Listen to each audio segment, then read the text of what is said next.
Salut à toi, j'espère que tu vas bien. On se retrouve aujourd'hui pour une nouvelle vidéo, nouvel épisode de rempotage dans lequel on va aujourd'hui s'attaquer au rempotage de pas mal de bulbis, plutôt d'Alocasia maintenant. Cet épisode fait suite directe à la vidéo sur la mise à jour des bulbis, donc des Alocasia que ça nous a donné. Ça fait presque un an maintenant qu'on les avait mis en développement. Je te mettrai la dernière vidéo juste ici en fiche, comme ça tu pourras aller la voir si jamais ça n'a pas encore été fait. J'ai pas mal de rempotage à faire à ce niveau-là, du coup on va se mettre au travail. Je vais déjà te montrer tout ce qu'on a à rempoter. On verra bien au fur et à mesure de la vidéo si on a le temps de tout faire ou alors si on en fait juste une partie et qu'on fera le reste plus tard. Je ne sais pas, j'ai déjà préparé l'essentiel, ce qui est le plus important à rempoter dans l'immédiat. J'ai déjà pris la peine d'enlever de la permiculite, les petits retardataires, les derniers bulbis que j'avais mis à développer qui étaient encore en permiculite. Ils ont passé tout l'hiver en permiculite. Il y en a une partie que je vais mettre en aracé intermédiaire, une autre partie que je vais mettre en lechuza pont. Je pense que pour ceux qui sont les plus jolis, je vais les mettre en pont pour maximiser leur développement, je pense. Question de facilité également, de sûreté pour avoir un bel alocasia à la fin. Et pour les autres, je pense que je mettrai en aracé intermédiaire. J'ai tout sorti de la permiculite du coup et je me retrouve avec tout ça. Voilà, donc là c'est les feuilles et de l'autre côté, juste ici, je me retrouve avec tout ça comme racines. On va dire que j'en ai 3 ou 4 assez gros et les autres, ça sera des plus petits. Je verrai bien lesquels je mets en pont, lesquels je mets en aracé intermédiaire. J'ai déjà préparé les petits gobelets qui sont juste ici pour ceux que je vais mettre en pont. Et pour les autres, j'ai sorti une petite flopée de pots que je ne sais pas où est-ce que j'ai mis. Il faudra que j'aille les chercher. Donc voilà, ça c'était pour les retardataires.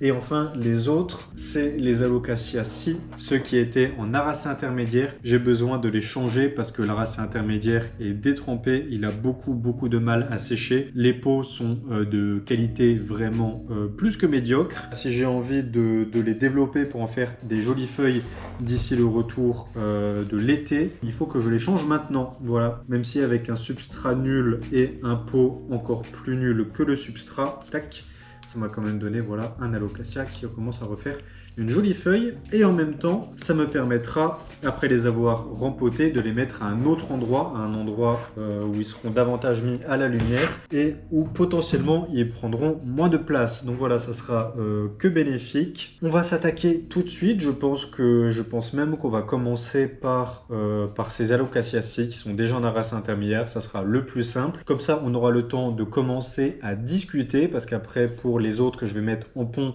comme ça fait un petit peu plus de bruit, ça sera moins pratique. Donc voilà, on va commencer par l'aracé intermédiaire et on finira très certainement par le pont en fonction du temps que ça nous prend. Je vais aller chercher déjà les petits pots. Voilà, j'ai retrouvé mes petits pots. J'en ai toute une flopée ici et j'en ai des plus petits juste ici. Je vais m'armer de cela.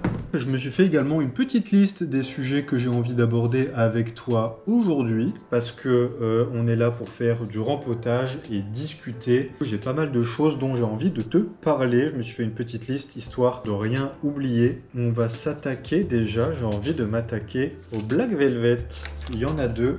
Tac, j'en ai un avec une seule feuille et j'en ai un autre avec 3 juste ici.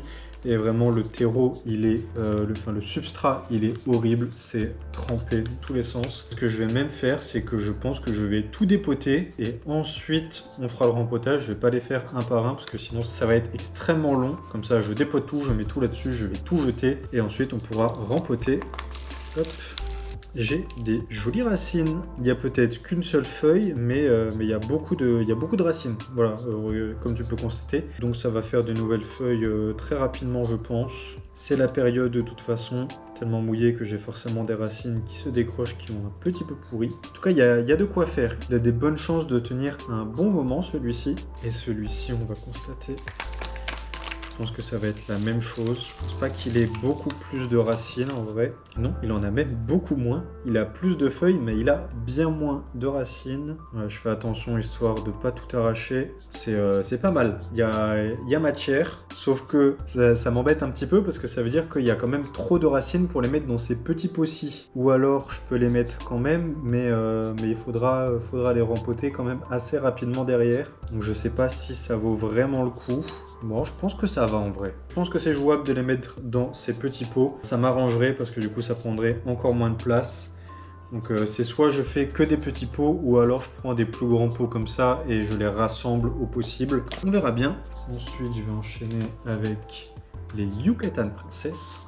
Hop, premier sujet, je lance ça comme ça. Premier sujet dont j'ai envie de te parler, je rejette un petit œil à ma liste. J'ai sorti très récemment une vidéo sur ma préparation où je t'annonce, j'en avais déjà discuté avec toi dans un précédent épisode de Rempapotage, il me semble. Je t'avais annoncé mon souhait, mon désir, mon objectif, je dirais même, de réaliser un semi-marathon. À l'époque, j'avais évoqué l'idée d'un semi-marathon durant l'année de mes 25 ans. Voilà, donc durant cette année 2024. J'avais annoncé l'envie de faire un semi-marathon, donc cet objectif. Et bien, au final, j'ai sorti une vidéo il y a quelques semaines, il y a 2 semaines à peu près normalement, si j'arrive à suivre mon planning de sortie de vidéo. J'ai sorti donc une vidéo dans laquelle je te parle de ma préparation pour ce semi-marathon qui au final n'est pas un semi-marathon.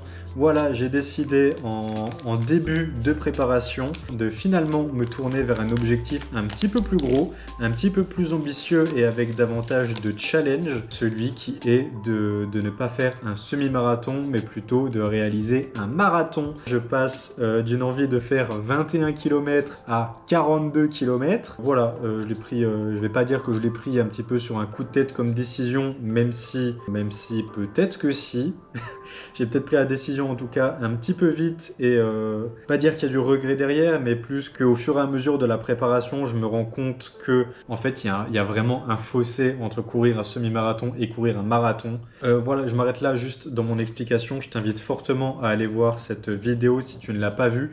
Et si tu as envie de me soutenir, parce que c'est une vidéo dont je suis particulièrement fier. Après avoir terminé le montage et avoir regardé une dernière fois avant de poster la vidéo, je me suis rendu compte que j'étais vraiment fier de la vidéo. Je suis vraiment très content, je la trouve vraiment super sympa. Si tu as envie d'en savoir un petit peu plus et que tu as envie de me soutenir, va voir cette vidéo, vraiment ça me ferait extrêmement plaisir. J'ai assez bien travaillé dessus, je suis très content du résultat en tout cas. Et donc j'en suis à l'heure actuelle où je te parle, j'en suis à un petit peu plus de la moitié de cette préparation.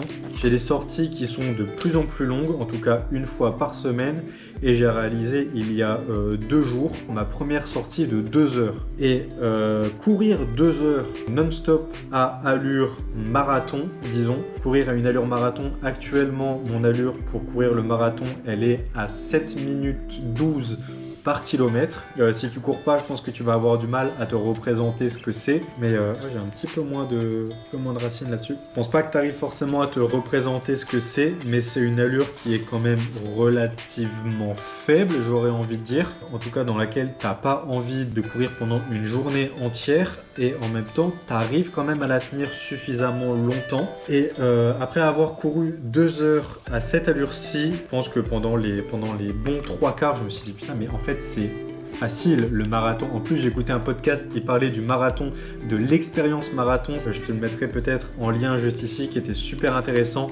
C'est une discussion entre Eric Flagg et Bazinga. On revenait sur l'expérience marathon de Bazinga et du coup, il expliquait toute la folie, tout ce qu'il a ressenti pendant cet événement qui est le marathon. Je vais pas dire la pression, mais la hype plutôt du jour J quand tu es sur la ligne de départ avec le speaker, l'ambiance que ça doit être. Et du coup, ça m'a ultra motivé sur ma course. J'étais à fond dedans. Et ensuite, forcément, plus le temps il avance, plus ça devient compliqué. Et je me dis que là, j'ai couru 2 heures à cette allure-ci et que pour le marathon, normalement, si je tiens cette allure-ci pendant la durée entière du marathon, je suis censé le terminer en un petit peu plus de 5 heures. Ça représente 3 heures de plus que les 2 heures que j'ai fait il y a 2 jours et ça me paraît compliqué, mais l'avantage, au moins avec une préparation marathon, c'est que tu n'as pas besoin de courir une distance de marathon avant le marathon pour t'entraîner. Je pense que la sortie la plus longue que j'ai à faire, il me semble que c'est 2h30, quelque chose comme ça. Et du coup, c'est vraiment juste de l'entraînement pour le marathon. Il n'y a jamais un entraînement où j'aurai à courir 5 heures ou alors où j'aurai à courir les 42 km ou quoi que ce soit. Ici, c'est des allocations qui sont un petit peu plus petits. C'était des plus petits bulbils que j'avais mis dans des petits pots. Je vais les changer aussi, je vais les laisser dans les petits pots, ceux-là je pense, mais je vais quand même changer le substrat parce qu'il fait la tête un petit peu également. Et donc je suis en plein dans cette préparation. Ça va être compliqué, mais je prends énormément de plaisir à la faire. Je suis extrêmement motivé. Je te laisse ça un petit peu en prémisse ici. J'en parlerai davantage dans une vidéo qui fera suite à cette préparation marathon. C'est le premier épisode, j'en suis à la moitié de ma préparation. Évidemment, il y aura d'autres épisodes sur cette préparation, sur le marathon en lui-même, tout ça. J'ai commencé à regarder également où est-ce que... Oula, toi tu es en train de mourir et je pense que tu n'es pas sauvable. Je pense que tu n'es pas sauvable, c'est tout sec. Voilà, ça s'arrache, en tout cas ça s'arrache. Ici, il y a des racines qui sont peut-être un petit peu plus costauds. Je vais le rempoter quand même, on verra bien. Peut-être qu'il y aura une surprise et qu'il survivra. J'ai un petit doute là-dessus pour celui-ci. Et donc, j'ai commencé à regarder où est-ce que j'aimerais courir ce marathon. Parce que c'est bien beau de se préparer pour en courir un, mais si tu sais pas où est-ce que tu vas le courir si tu n'as pas forcément de date, c'est un petit peu plus compliqué, on va dire. Parce que j'ai pas simplement envie de courir le marathon de mon côté. Je pourrais très bien prendre mon téléphone, sortir pendant 5 heures et courir mes 42 km, mais c'est pas ce qui m'intéresse. J'ai envie de vivre toute cette expérience du marathon, donc d'avoir une vraie date, un vrai marathon officiel, ressentir l'ambiance que c'est de courir un marathon au milieu de toutes ces personnes qui courront le même. J'ai commencé à regarder ça très récemment, avant même d'aller courir mes 2 heures. Je vais aller jeter ça. Je te laisse pendant une toute petite seconde. Je vais jeter ça et je te retrouve juste après. Me revoilà, c'est tout propre. Qu'est-ce que je vais faire? Je vais déjà m'attaquer à tout ce qui peut tenir dans un petit pot. Je vais étaler tout ça juste ici. Tout ça, ça va tenir dans des petits pots. Lui également. Ça aussi, c'est un petit Pink Dragon. En vrai, je pense que j'ai quasiment tout qui va tenir dans les petits pots. Ça m'arrange, je vais pas te cacher. Hop, je vais sortir mon arracé intermédiaire. Hop, je vais juste me déplacer un tout petit peu par là. Et je vais mettre le bac ici. Je disais donc, j'ai commencé à regarder les endroits où je pourrais courir ce marathon et malheureusement, il n'y en a pas qui m'intéressent, on va dire, ou en tout cas où c'est pratique pour moi d'aller les courir avant le mois de septembre et on est en mai. On est début mai au moment où je te tourne cet épisode. Du coup, ça fait loin, on va pas se mentir, ça fait loin, sachant que je suis à la moitié de ma préparation. Il me reste 6 semaines, on va dire. 6 semaines, j'arrive pas en septembre. Donc voilà, il va falloir que je continue finalement. Je referai très certainement une préparation une fois que j'aurai terminé ma première. Comme ça, il y aura forcément normalement une amélioration de temps à viser pour le marathon. Le marathon que je vise en septembre, ça sera le marathon de Colmar. Il se déroule en septembre. Je ne saurais plus te dire quel jour exactement. Les marathons, c'est les dimanches. Donc voilà, ça sera, je crois que c'est à la fin du mois de septembre. Je vise le marathon de Colmar. Et entre-temps, ce que je vais faire, c'est à la fin du mois de juin, je vais réaliser un semi-marathon quand même, histoire de terminer cette première préparation avec quand même une première course. Hop, la première plante, elle est rempotée. Et ensuite, pouvoir enchaîner sur une deuxième préparation pour, à la fin de celle-ci, atteindre le marathon de Colmar, donc en septembre. Ce semi-marathon que je vise, il se situe à...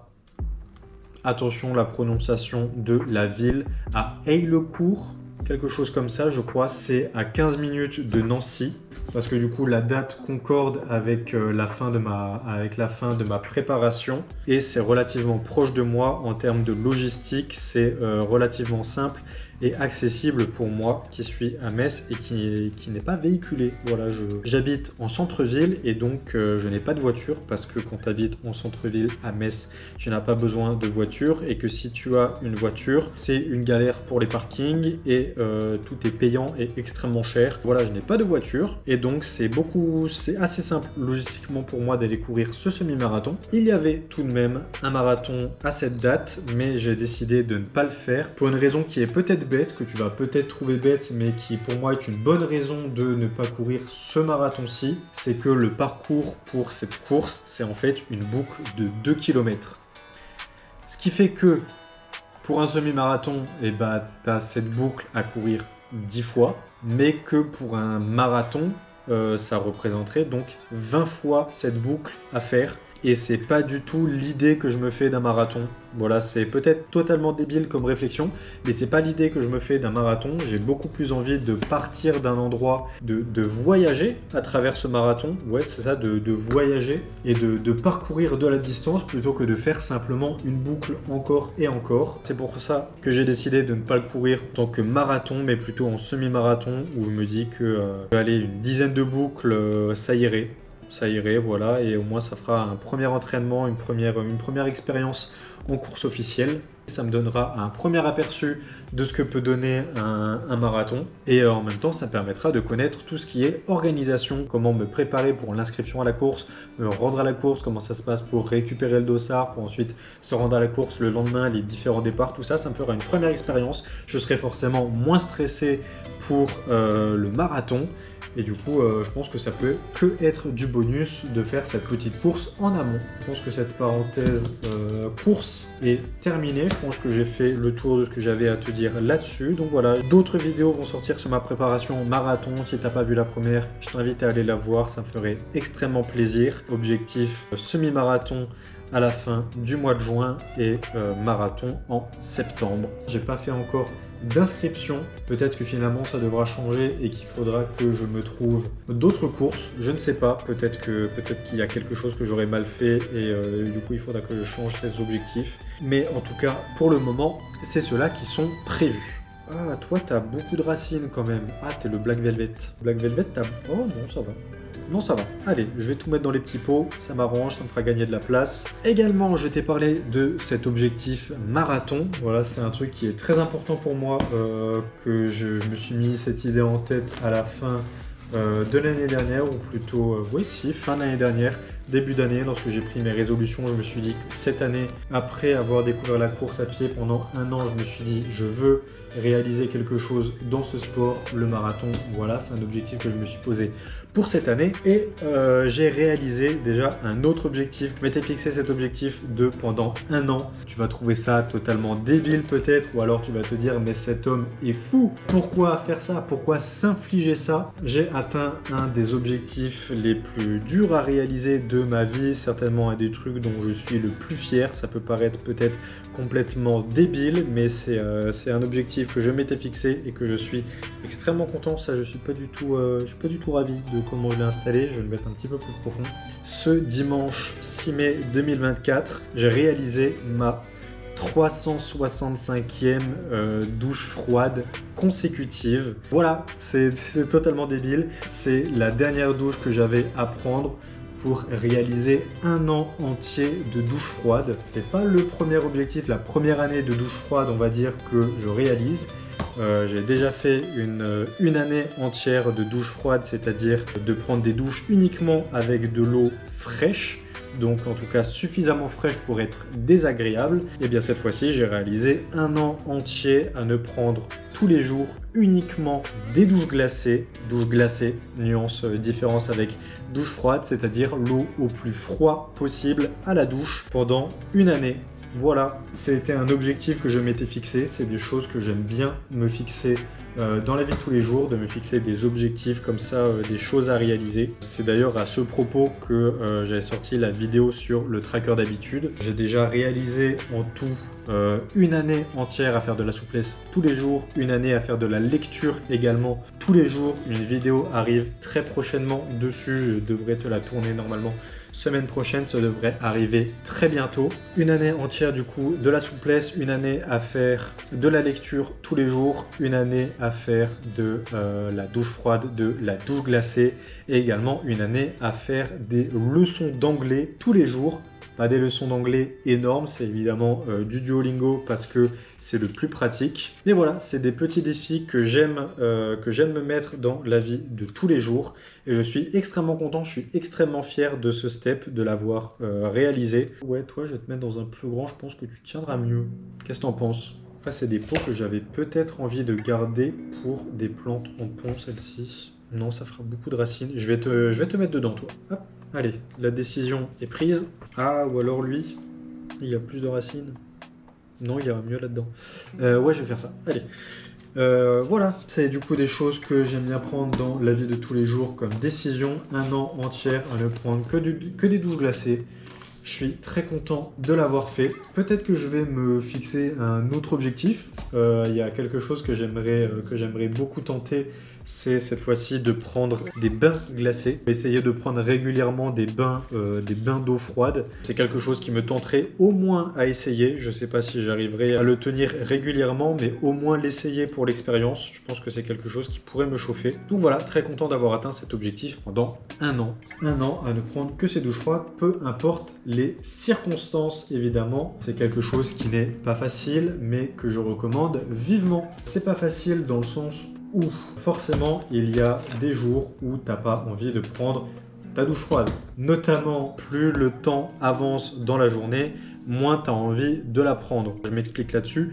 Je suis quelqu'un qui prend sa douche le soir. Voilà, de team douche le matin, team douche le soir. Je suis personnellement team douche le soir. Et donc, on va dire que à la fin de ta journée, lorsque tu vas prendre ta douche, si il est encore relativement tôt, aux alentours de 18h, 19h, comme j'aime bien prendre ma douche, ça peut arriver que ça soit parfois compliqué de la prendre alors qu'elle est glacée, notamment en hiver. Je ne vais pas te cacher qu'en hiver, tu n'as pas forcément envie de prendre ta douche glacée lorsque tu as passé un bon moment déjà à avoir froid dans ta journée. Mais lorsque tu la prends à 18h, 19h, ça va encore de la prendre glacée, ta douche, mais plus le temps passe, je prends pour exemple, je pense, la douche glacée du Nouvel An ou alors de Noël lorsque tu la prends tard le soir parce que tu vas te coucher tard le soir, que tu vas prendre ta douche du coup par exemple à 1h, 2h, 3h du matin et que tu dois prendre ta douche glacée, je pense que c'est les pires, celles dont tu as le moins envie de prendre. Et je suis ravi parce que du coup ça a été fait quand même. Ça du coup c'est une des grosses difficultés. Évidemment, même en étant malade, douche glacée, évidemment j'y suis passé quand même. Et c'est quelque chose que personnellement je recommande vivement. Ça m'a fait le plus grand bien. Ça fait un an que je le fais. Est-ce que du coup je vais arrêter après avoir atteint cet objectif ? Bien sûr que non. Je vais continuer à prendre des douches froides. Je vais pas dire uniquement des douches froides. Je vais quand même m'accorder de temps en temps si j'ai envie de prendre une douche chaude alors que je suis malade. Je vais très certainement le faire. Mais c'est quelque chose que je vais continuer évidemment de faire, ces douches glacées, parce que j'en ai retiré que du bénéfice, à part forcément quelques difficultés lorsque tu dois prendre ta douche ou alors lorsque tu es en dessous de l'eau. C'est les seuls moments qui sont un petit peu désagréables, mais j'en ai ressenti que du positif. Je n'ai trouvé que des bons aspects à prendre des douches froides, en tout cas pour ma part. Je pense pas que ça soit quelque chose qui convienne à tout le monde. Par exemple, ma copine, elle qui ne prend que des douches à 40 degrés, jamais de la vie, elle ne prendra une douche froide. Bon, est-ce que je lui en veux ? Absolument pas.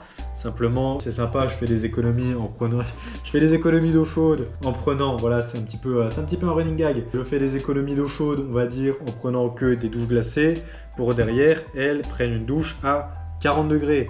Bon, on passe outre, évidemment. Tac. Ah, ça avance bien, je suis relativement content. Il pleut, voilà, ça faisait longtemps, on est en Moselle. Il pleut tous les jours.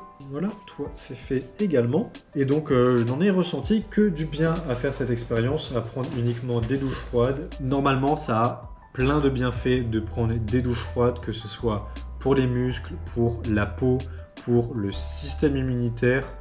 En vrai, c'est totalement de la neuroscience que je suis en train de te raconter. C'est des choses que j'ai entendu dire, source, crois-moi. Mais c'est des choses qui, normalement, en tout cas, je sais qu'il y a plein de bienfaits à prendre des douches froides, mais celui que j'ai le plus ressenti personnellement, c'est l'aspect psychologique, l'aspect mental, sur lequel ça m'a énormément aidé. Se pousser dans l'inconfort et que quoi qu'il arrive, tu fais le taf. Ça te forge un petit peu. Je fais des assez gros raccourcis parce que j'ai pas envie non plus de m'étaler sur le sujet, de te faire une dissertation du pourquoi est-ce que tu devrais essayer ou pourquoi est-ce que tu devrais le faire ou quoi que ce soit. Juste, je te le recommande au moins d'essayer une petite semaine, forcément.